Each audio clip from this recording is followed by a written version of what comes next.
let's see what the Bible has to say about these man-made holidays. What does the Most High have to say?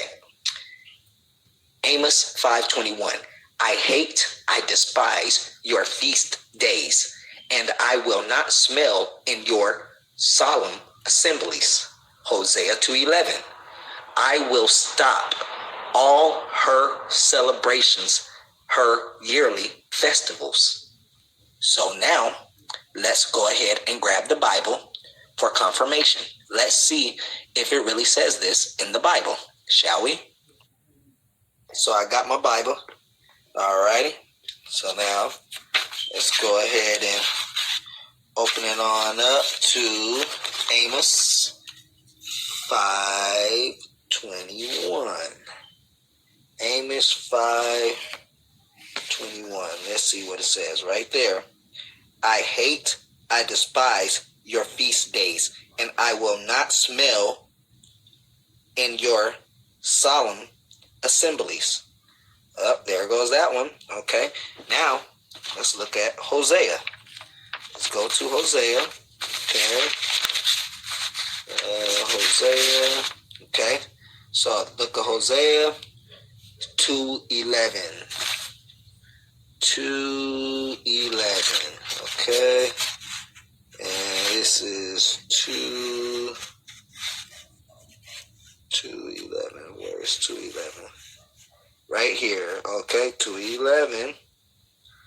I will also cause all her mirth to cease, her feast days, her new moons, and her Sabbaths, and all her solemn feast. Do y'all see that? Clearly says it in the Bible. Okay, so I have a question for you melanated pastors and non-melanated pastors. How many of you have informed your congregation about this information that lies inside the Bible, the same book that you carry with you to church every Sunday? I have the perfect answer. Not enough has informed their congregation about this information. Not enough. Another question. How many melanated pastors and non-melanated pastors have stopped their congregation from celebrating Christmas due to this information that lies inside the same book that you carry with you to church, known as the Bible?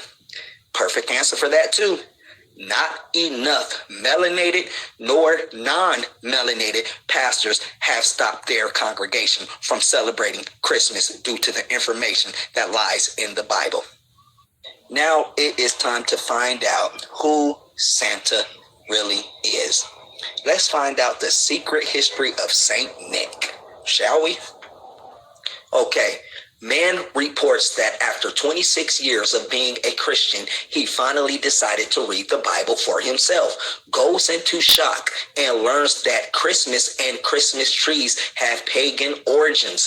From Grimm's account in the early 1100s, the transformation of St. Nicholas into Santa Claus from the devil was in full throttle. We learned that Santa represents the devil. There was much influence and inspiration of the medieval plays into the making of Santa. But let us examine Santa's trademark, ho, ho, ho. Most people have no idea where this came from, and more important, who it came from. In the drama Before Shakespeare, a sketch author, Frank Arison, describes the popular miracle play. Notice the description of the devil as shaggy, hairy, etc. as Santa, and notice the devil's trademark exclamation on entering was ho, ho, ho. Okay, in these plays, the devil's common entry line, known as the devil's bluster, was ho, ho, ho. Everybody knows Santa's real name is Saint Nick. But you may be surprised to learn the real St. Nicholas was born here, in what is now the town of Demre in southern Turkey, almost 1,800 years ago. His statue still stands in the center of town, where he served as bishop and acted like a saint. His present successor, Bishop Chrysostomos, is revered here too. Once a year, he holds Mass in the church where his famous predecessor was buried. And there's an icon of St. Nicholas in every Greek Orthodox church? Yes, of course. But old St. Nick is nothing like the Santa we know. Those stories are fun, the bishop says, and they would be even more fun if I was a child and had gifts coming my way. So how did St. Nicholas go from a real-life Christian saint to a fairy tale figure, from a Greek Orthodox bishop to a toy maker with a staff of elves and a team of flying reindeer? Well, much of that happened in America. The 19th century poem, "'Twas the Night Before Christmas," describes St. Nick as jolly and plump, flying in a sleigh pulled by reindeer. Cartoonist Thomas Nass came up with the familiar Santa image, and ads like this one from the 30s helped lock it in. Of course, Coca-Cola has a bigger advertising budget than the Greek Orthodox Church. And do you try and tell people when you see all of these little Santas, that's not the guy? That has nothing to do with St. Nick. Exactly, he says. I've been doing that for 30 years now, but without much success, because it seems people like Santa. A world without Santa Claus. It's hard to imagine. No boots, red suit, and white beard. But what many don't realize is what we're talking about is a world without artist Haddon Sundblom. I think now when people envision Santa Claus, they envision the Coca-Cola Santa Claus. Many of them don't even know the origin, the fact that Haddon Sundblom painted this perfect vision of Santa Claus and kept this vision of Santa Claus consistent for over 30 years. So now that we know who Saint Nick is Santa. Santa is Saint Nick. Let's do some more digging, shall we? Okay, so now I have my American Dictionary of the English Language, Noah Webster 1828, baby. Let's look up Nick, okay? Let's look up Nick and see if Nick pertains anything to the devil or whatever. Oh, there goes Nick. Let's go to the first one. Okay, here it is. In Northern mythology, an evil, what is that? An evil spirit of the waters. Hence the modern vulgar phrase, Old Nick, the evil one. Who do you think they are talking about? Old Nick, Old Saint Nick. They are talking about the evil one. You see that? An evil spirit of the waters. Hence the modern vulgar phrase, Old Nick, the evil one. Now let's take a look at the Oxford English Dictionary. Definition, devil. Besides the name Satan, he is also called Beelzebub, Lucifer. And in popular or rustic speech, by many familiar terms as Old Nick. Santa is an anagram for Satan. What do I mean by Santa is an anagram for Satan? Let me explain. Lucifer's true identity as Satan is revealed as the anagram, a transposition of letters to obscure it, blinds, as esoterics call them, include scrambling the letters of the name to hide the true meaning of a word from the uninitiated. So who are the uninitiated? We, the people, are. What are they trying to hide from us? The true meaning of a word. What is the word and what is the true meaning? Let's check out the word. Santa. What word do you get when you unscramble the last three letters in Santa? You get Satan. So why did they mention esoterics? Let's see what that means. Intended for or likely to be understood by only a small number of people with a specialized knowledge or interests.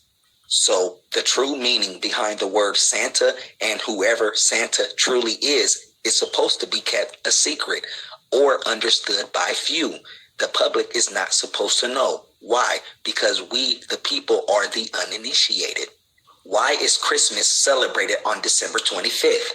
Most people assume that it has always been a Christian holiday and that it is a celebration of the birth of Jesus. But it turns out that Jesus was not born on December 25th. However, a whole bunch of pagan gods were born on that day. In fact, pagans celebrated a festival involving a heroic supernatural figure that visits an evergreen tree and leaves gifts on December 25th, long before Jesus was ever born. From its early Babylonian roots, the celebration of the birth or rebirth of the sun god on December 25th came to be celebrated under various names all over the ancient world. The truth is that thousands of years before there was a Santa Claus, there was another supernatural figure who could supposedly visit a tree and leave gifts every December 25th. Yes, his name was Nimrod. Do your research, and you will see, yes, Nimrod was also another name for Santa, aka Satan. Christmas was once forbidden in America and classified as a satanic practice. Public notice. The observation of Christmas having been deemed a sacrilege, the exchanging of gifts and greetings, dressing in fine clothing, feasting, and similar satanical practices are hereby forbidden, with the offender liable to a fine of 5 shillings. I hope y'all heard that. Christmas was illegal until 1836. It was considered a pagan holiday or satanic practice. He was a tall, old man that had a long white beard and carried a spear or a crozier. Remember when we went through the crozier, the serpent crozier? Whoever holds the serpent crozier is connected to the power behind that serpent crozier, which is the serpent himself. Let's continue. He traveled around the world on a white horse that had 8 legs, which was in ancient tradition the number of transportation. This is where the 8 reindeer came from. Now you might say, Jim, there's 9. Originally, there was 8.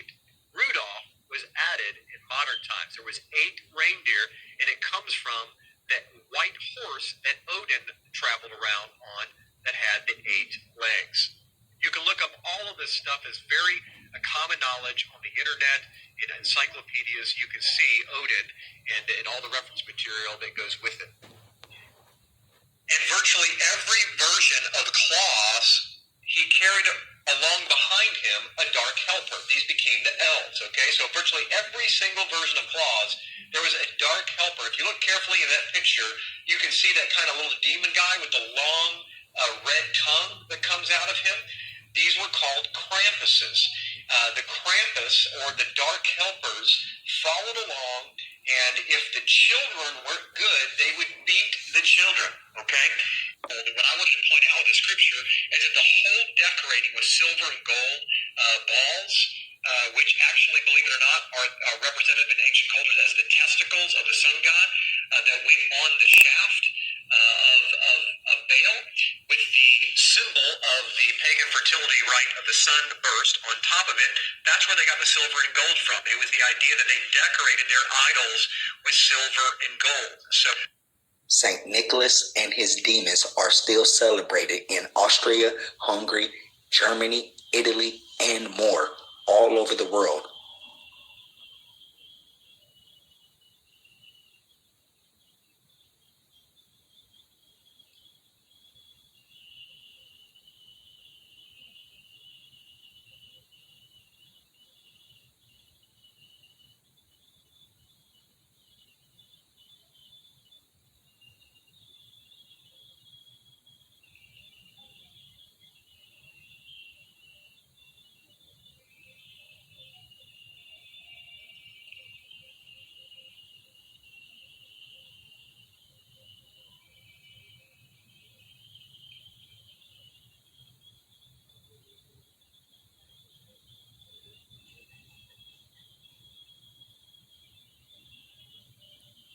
Thanks for tuning in. This is Copper Color Ty. Like, share, subscribe. Holla back.